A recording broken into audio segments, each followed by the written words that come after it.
I'm Austin, I'm Greg. and we are Life, Love, and Pursuit of FI. Today we have special guest Stephanie. How are you doing today, Stephanie? I'm doing great. How are you guys? Doing great over here. Yeah, fantastic. It's another day in paradise. So let's jump right into it. So Stephanie, let's talk about how you first initially discovered FI. I think it was 2016 or 2017. I was getting ready to move out of the country, and my roommate at the time had mentioned about the Mr. Money Mustache forum or website, and I ended up going on there and finding it and reading through the 5 years of articles at that point. And that's kind of how I found it, but I already was on my way to FI by the time I had found it. So I was already saving half of my income. And so it was kind of one of those things where I would go to parties and be like, okay, so what else do I do next? And it's I'd be like, so what's the next thing coming in my life? And it was retirement in, I was in my early 20s. So, retirement in 40, 50 years. And you're like, oh, that sounds terrible. But yeah, I hit it in 8.5 years actually. So, yeah. Wow, that's awesome. Nice. Are you FI right now? Yes. I quit my job a little over a year ago. So. Congratulations. What was that initial reaction when you first hit FI? Was it a surreal experience?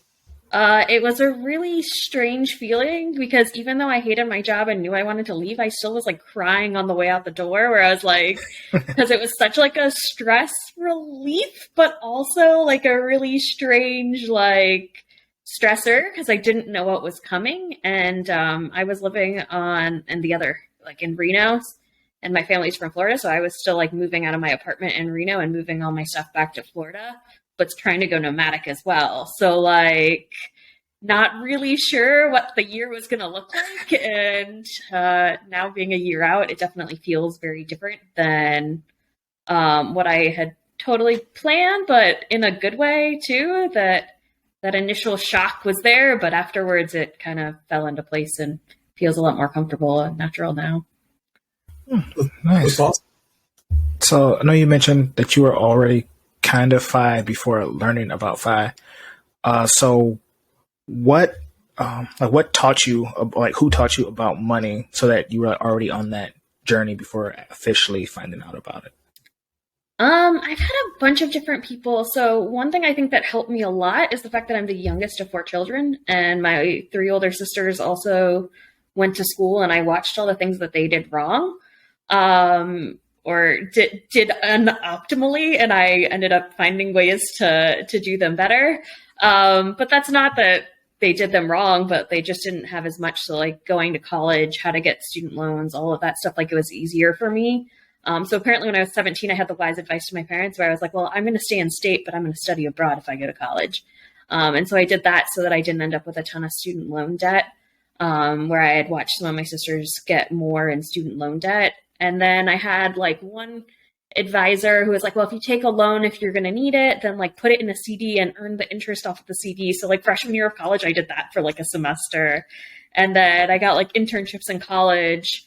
And started investing into my 401k. So when I graduated college, although I had some student loan debt, I actually had a positive net worth or a zero net worth because I had money in an IRA. So kind of a weird, once I got my internship, I just decided to start investing. And I had the best piece of advice I think I got was to live like a college kid as long as possible. So when I graduated college, I didn't go into the life of luxury, and I stayed with roommates, and I didn't actually want to own furniture for the entire house because it sounded like too much effort because I was moving every 8 months for work as well. And so I got roommates, and that meant when I was in new places, I had someone that when on weekends or nights when I went home, I wasn't totally by myself and just going from, roommates all the time to absolutely nothing and moving around the country. So. Wow. You had a lot of help, guidance through college. I know I was one of the college kids that was saving money just because I was broke, but I wish somebody would have told me about investing just at least $20 a paycheck. I could have been so much more ahead than I was just coming out of college. Yeah, my mom's an accountant too, so I think that helped a little bit with understanding like the FAFSA and that kind of stuff as well, and understanding a little bit on how to do that. And my parents did have a fund, Florida's called like Florida Prepaid, that helped with my college education as well. But I still paid for a lot of stuff too. So Nice. Yeah. I know for me in college, I had a college fund. So schooling wasn't an issue, but like I had to pay out of pocket for like the room and board. Yeah. That's awesome. So, would you say that your lifestyle changed at all after you hit FI? Would you say you're more frugal than you were, or less frugal? My journey to FI, I think, is a lot more different than a lot of other people. So I would say I expatted my way to FI. I lived in Brazil for 3.5 years and was spoiled rotten there by the company that sent me. To the point where I was living by myself, but had a 3-bedroom, 3.5-bathroom apartment where the company paid for all of that. They paid for my car. They paid for my housekeeper that came every couple weeks. And so I was living like, I would say the 1% in Brazil, in that sense. And so I was able to save my entire base salary plus more when I lived overseas. And so I just invested that while I was overseas. And so, yes, my lifestyle changed after I went FI. I moved back to the States for a year after COVID hit, for a different job, and downgraded to 2-bedroom apartment. But now that I'm FI, am retired. I'm actually nomadic now. And so my lifestyle has drastically changed that way. But I didn't have the scarcity mindset while getting to FI. So I still had this abundance mindset, right? Like having a housekeeper. People were like, well, how are you going to spend your money? And I was like, well, I did a great job while I was overseas, saving it. But I also was taking crazy trips to Morocco or a month in Patagonia, a couple weeks in Italy. Like I definitely wasn't living a scarcity kind of lifestyle. I was definitely doing the things that I wanted to do. So now I'm kind of getting to still do that. That's fantastic. Do you still do any work, like any work on the side, or are you just completely just nothing? I started a blog that isn't being monetized right now. So that's a little bit of maybe what in the future I'll do more of. I started mystery shopping, which I won't say earns me a lot of money. It earns maybe a couple $100 a year, depending on what you're doing. But it's nice too, because like if I want to go to like a restaurant or something like that, then I get a little bit extra, or like having the movies paid for, like that helps a little bit, but it's not by any means like getting paid for it. In the future, I think that I probably will end up finding something that I use to earn money, but I don't need to. And so it's kind of a balance of what makes sense and what doesn't make sense on that side of things. Okay. What is mystery shopping? Can you explain that a little bit? Mystery shopping is like companies that want to know how their employees are doing. So you might go to a place and then, who's the person that you're talking to? Were they friendly? Did they ask these certain questions that they want to know? Did they give you the proper change back if they required you to pay in cash? So it's just companies kind of paying to make sure that they're getting more feedback than just what you get from like Yelp reviews. So. Okay. Wow. I didn't know that was the actual thing. Yeah. How do you find these mystery shopping opportunities? My sister did mystery shopping, and so I started asking her like which brand she uses. I know Vimmel uses like GigSpot, and I found some through like Presto Shopper as well, but there are different apps for it. And then there are just a bunch of different companies themselves that go through and do mystery shopping. But I won't say I'm an expert on mystery shopping. It's just it's kind of something to get me out of the house, or like to get us going and doing something different. I went wedding dress shopping as a mystery shop. So. That's awesome. Yeah. Oh, wow. Did Travis feel the pressure on that yet?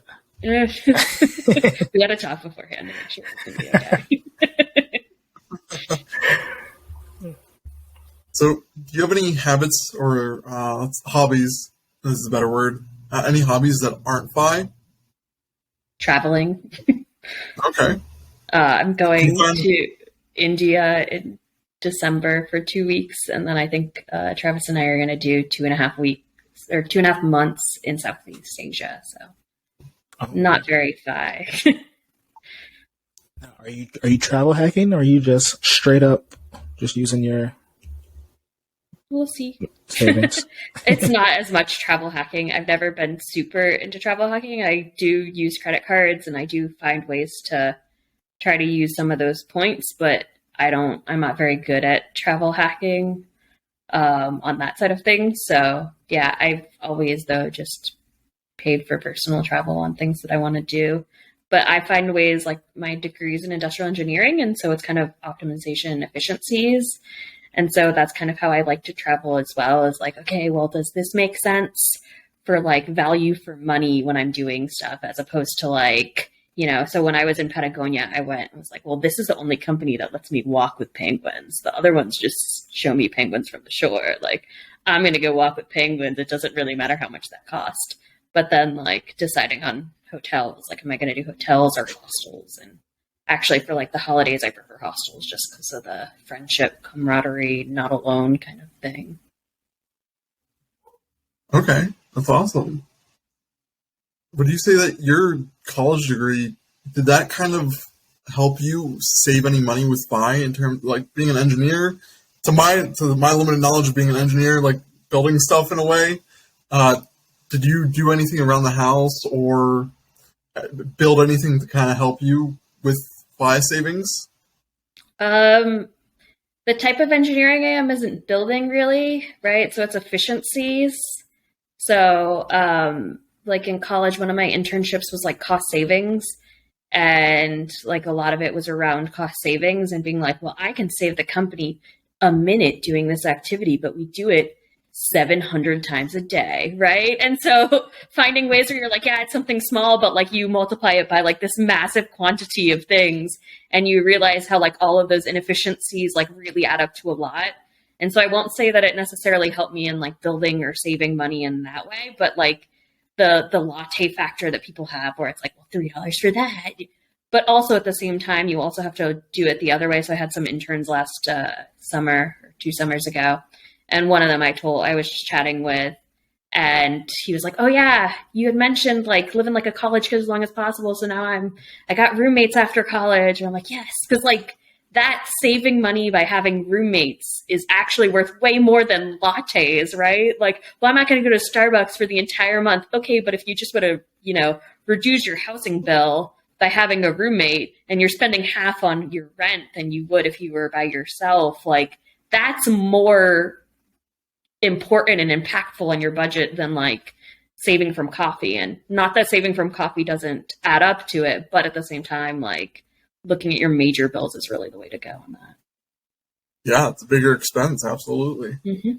And then you don't have to think about it. Once you do it for the year, like you've set it and forget it. You don't have to like, oh, am I going to go today or not? Like it's not personal will. You take that out for the entire year and make the decision next year on whether or not you're going to stay. Yeah. Go ahead. How has your investing strategy changed now that you're like in FI, or has it changed at all? I don't know if it's changed so much, but I also did a lot of the set it and forget it kind of things. Although since I've quit my job, I've moved almost all of my accounts. So for example, like my HSAs with my 2 separate companies I was with both had like a monthly fee. And so towards the beginning, I ended up like switching them over to Fidelity because they had no fees on their HSA accounts. I am changing a little bit. I was using Betterment. I can't do dividends. They automatically reinvest my dividends. And so I'd like to live off of some of those dividends as opposed to having to take money out after I get dividends. So I'm in the process of moving those over as well so that I can start living off of my dividends. And then I'm doing the Roth conversions. So kind of calculating what I can do with Roth conversions. And some of that'll change also this year. I didn't end up going on ACA I did private insurance through another plan, so that allowed me to convert more money. But then with deductions for ACA plans, I'll have to readjust next year, and I won't be able to convert as much because of that. Okay. Would you say that being a part of the FI community, has that helped you along your journey? Yeah, I mean, I've really enjoyed it, especially since I've retired, because I've met up with a ton of people in the retirement community. So like we went to Portugal for like 3.5 weeks. I met up with like 4 different groups of people there. I've been around the US and have hung out with people all around the US that are in the FI community. So it's definitely been more of a social thing, especially afterwards. I've been to 2 Camp FIs as well this year. So it's kind of helped on that sense too, because I get both. I don't know, I get the social aspect, and then I also have like friends who know stuff about money, and we can talk about it, and they can help me with my FI strategy and, you know, what are the types of issues you're having, or Roth conversion questions. And there's just such a wealth of knowledge also in the community. Yeah, I absolutely agree. I think community is just always been such a big part in knowledge growing, right? Like you don't know what you don't know, and when someone else is willing to share what they do know, it can help years on your FI journey. Yeah. Yeah. And it helps you keep from being bored. So now Yes. you don't have to wait for like your traditional friends to get like 60 and be able to retire. So you're like, Yeah. yep, I know a bunch of people who also retire early. So now we can all do things together. Yeah, and I think the mentality also in the FI community is different. So like because people are closer to the FI dates, or even are more conscious of like, well, I don't want to be at work all the time, the things that they do are also more fun, and and they have just a different feeling on the things that people are active in. That's absolutely true. Did you have any work friends who were also into the FI community? Not really. Yeah, no, I haven't. Part of it is one, living abroad. Brazilian economy and pay scales are very different than our pay scales, and so that mentality wasn't really there. And it was also a small group there. I do have like one person I had met in my office in Reno that also was really into FI, that I've had a couple conversations with, but not much. It just so happened to be one of my employees was talking about it, and he had met someone else on the group that also knew a little bit more about FI who had helped him. He like kind of connected me and was like, here, go talk to this person. But it was pretty late in my time at that company to really get active or something with him. I got you. That makes sense. So you said you have a blog. Tell us about that. How's it going? And what do you write about? So my blog is called Reset Early. So I don't really consider, with the fact that I retired at 31, that I'm really retired and I'm never going to work again and I'm never going to make money again, which is part of, I think, what helped me get over the concept of people having that one more year syndrome, was the fact that I realized, like, if I have a good enough foundation and a base, I don't have to work necessarily for a ton of income. But at the same time, if I can find ways to supplement, I'm a smart, driven person. And so I'm going to find ways in the future probably to make some kind of income. So I started Reset Early kind of to help with that transition out of, or into your early retirement, but really a reset and transition into that, because the feelings that I went through right at that time, and the change of mindset and mentality and what you're doing with your daytime or your activities in the week when everyone else is working, are all very different. So I've read like 75 books, or read or listened to 75 books this year. So like I have way more time. I need to figure out kind of what to do with it. So kind of helping people in that part of the journey. I don't really talk as much about money and finances, because if you're at that point of your journey, you already understand that part of it, or there are smarter people out there that know about it than I do. So yeah. That makes sense. Has there been like one book that's really been impactful for you this year that's kind of changed a lot of things for you? I feel like I just keep recommending like tons of books, but I really enjoyed the book Range by David Epstein, which talks about being a generalist as opposed to being a specialist, and how a lot of the areas that we connect in and make like improvements aren't directly from one specific topic, but really it's being able to make transitions and being able to make parallels from other areas that actually help bridge that gap. So I really enjoyed that book. What else have I enjoyed? We were reading like Do Nothing, which goes into a little bit about how work culture has gone through the last couple of years or the last several centuries and how we got to the 40-hour work week, and how, that can be kind of changed, and actually doing nothing sparks energy and stuff in your mind as well. So that's a difference. I read also when I started like Big Magic, which is like talking about creativity and how creativity like comes and flows into people as opposed to being like, this like, well, you're either creative or you're not. So I don't know. I've really enjoyed some of the books that I've read. I oddly love self-help books. But also I think one book always for people also is like Die with Zero is another really good book because so many people are planning on dying with millions, essentially, is what it kind of gets to when you're in the FI community. And it really doesn't have to be that way. You should be spending your money and enjoying your time. So you would agree with the Die with Zero mentality? I feel like I struggle a little bit with like actually getting to zero because I'm so analytical and practical about it to be like, well, that seems difficult. And it almost is like more stressful to be like, how do you really get to zero?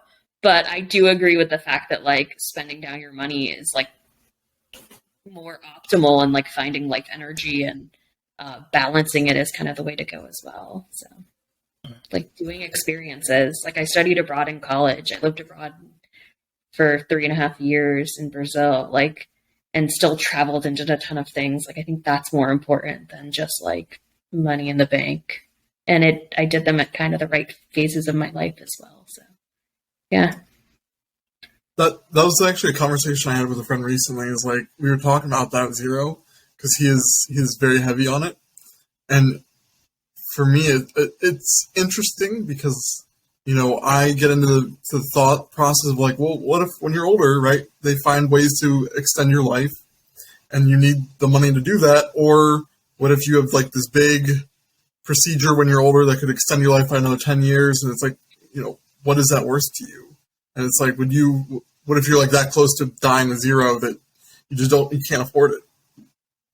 I mean, I'm in my 30s and I'm getting to enjoy my 30s, not sitting at a desk for 40 plus hours a week. I'm pretty sure I'm getting that time now in a better format and being able to improve my health and my energy and well-being now, and doing things while I have mobility and health and all of those things that I could do it later in life, but I already think I'm going to live. My dad's going strong. He's in his late 70s, and I don't think of him even as he's in his 70s when I see people are like talking about their parents, that they're old parents, and I'm like, no, like I'm going to live to 100, I feel like. So I was at 110. I don't know what else I'm going to be doing. Hey, by 110, your blog's going to be pretty popular. They're going to be like, I need to do what Stephanie's doing because I want to live to 110 as well. I don't know. I might be called Reset Late at that point. Yeah. Or you got to reset. Exactly. The fourth reset, part 2. Fourth, man. You're expecting like 20-year resets. That's still a long time. What's our phase in? We're in it only takes like 2 years to need a new computer. So I don't know. I think more than 4 resets by then. Yeah, it'll be interesting to see what, where we're at in another 10 years if we adopt like a 4-day work week, or what life looks like if automation is taking over a lot of things. Yeah, it'll be interesting for sure. I'm kind of excited with like the quitting. What was not quiet quitting? Silent quitting? No, the mass exodus, whatever we called the exodus last year. or 2 years ago. Anyway, that I'm excited The Great for. Resignation. The Great Resignation. There you go. The Great Yeah. Resignation I'm excited for, because that kind of helps with, like, people are changing what business looks like. We started working from home. People are really questioning what the norms are. And so I'm pretty excited the fact that we've started questioning those things, and we get to, in the future, continue to, like, improve and change. Why does it require me to be at a desk for 40 hours a week? Why can't I do things with either less, or making my processes at work driven by what I actually perform and not based on time and seat? Because I was pretty bored at work, and I think that's part of the reason why I wanted to leave so quickly, is I just could not mentally sit there. Being like, Yeah. I already made my job efficient. Why am I spending a ton of time doing, whatever it is? It really just wasn't challenging for me either. And even though I went up to, like, a supervisor position for a year as well, I wasn't learning and growing, and I wasn't challenged. So why was I staying in a position like that? Yeah. I also feel like the Great Resignation helps people, like, move up faster. So instead of, like, a supervisor or manager that's been in their position for like 20, 30 years, now it gives, like, younger people kind of who have the drive, who want to move up in their career, the possibility. Because sometimes you're like, well, why should I try pushing for a management position when this person is never going to leave unless they die? Yeah. Well, and I think it's also caused some people to leave their current positions and switch to other jobs, which also is giving them massive bumps in salary increases. And, like, people are now, even if you're staying in your job, they're going through and having to, like, reevaluate how much they're worth, because they're having to pay people so much more money. I thought it was crazy when I got a 5% raise like 2 years ago. And now it's like people are getting that even in their normal jobs on a regular basis. And it's like, oh my gosh, like, I'm almost like looking at the new salaries like, man, I should just go back to work and I could make like 20, 30K more or 50K more than I was. I'm like, why am I not going back into the office with this? So I'm waiting. I'm going to see, maybe if the job opportunities get high enough, I'll start being like, okay, but I want part-time. I want like remote, fully remote, and like start negotiating and like the perfect job for me.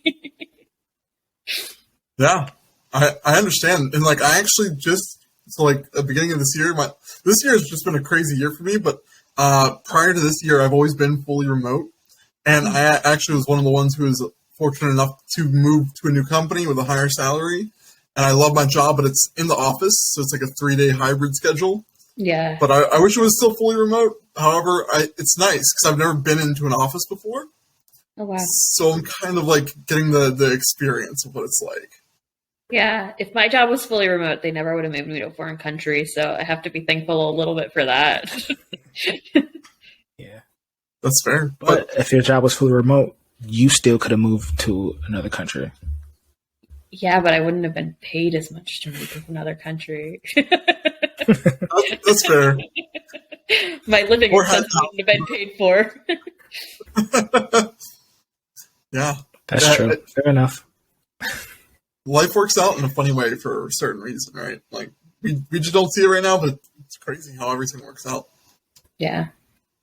It's crazy how COVID drove like so much remote work and online initiatives, and that's what it took to like really push that forward, because companies were working on it but very slowly, and then COVID happened and you're like, we can do this, we got everything, like magically they're able to do it, and like all it took was like 2 weeks of being shut down and then being like, okay, giant initiatives, yep, let's do this.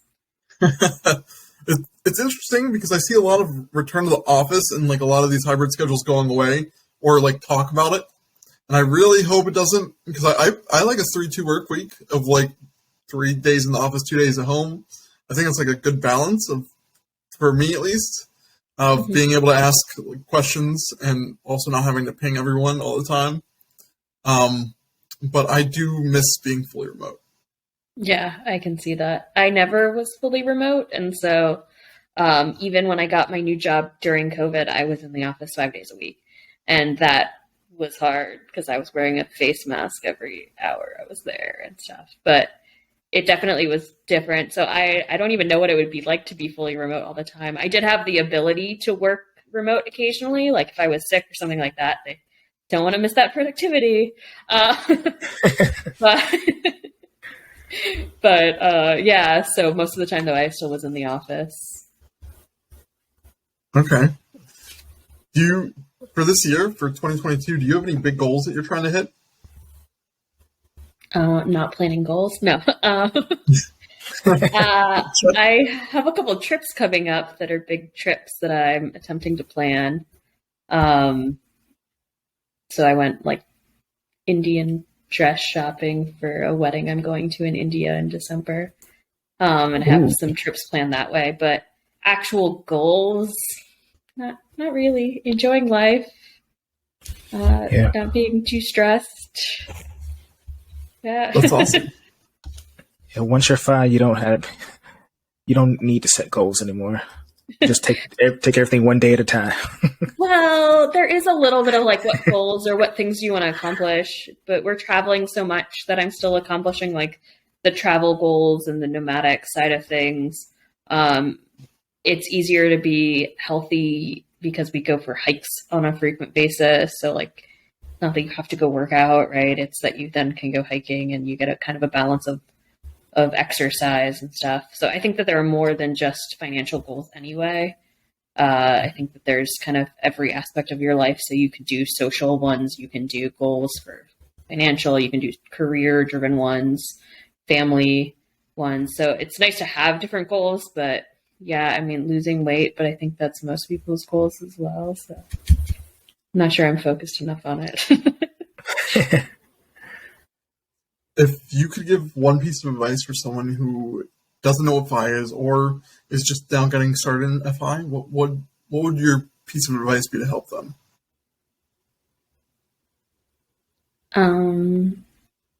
Ask in the community for what you need, and accept help from people is probably the biggest one, because I've been very transparent for most of my process, also even with my family, with money, finances. Like, you go to Campfire or you go to these things, I post sometimes what my numbers are, which I know there are a lot of people who don't do that or don't have those conversations with family.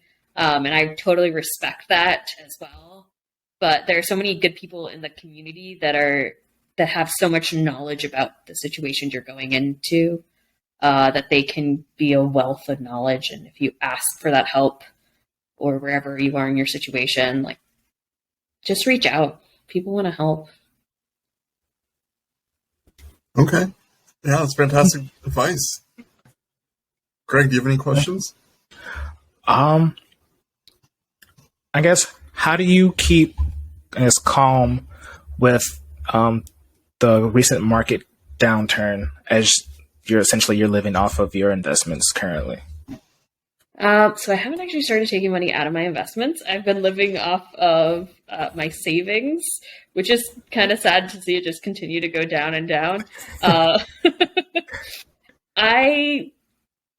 I've been using some of it. So like today there was a little bit of a downturn, and I'm using it and converting money at the right time. I'm kind of excited that money is down, because if I do Roth conversions while it's down, now more of my money is getting over while it's down.